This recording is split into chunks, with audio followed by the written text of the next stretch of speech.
எந்த பக்கம் வந்தாலும் நீங்க என் கொடாரம் தீங்கு என்னை அணுகாது. துர்ச்சன பிரவாகம் சூழ்ந்திட வந்தாலும் துளியும் என்னை நெருங்காது.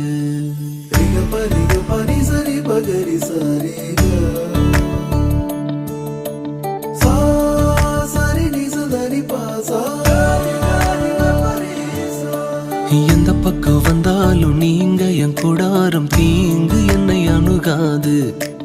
துர்ச்சன பிரவாகம் சூழ்ந்திட நின்றாலும் துளியும் என்னை நெருங்காது. சிறு வெள்ளாட்டு கிடை போல் கிடந்தே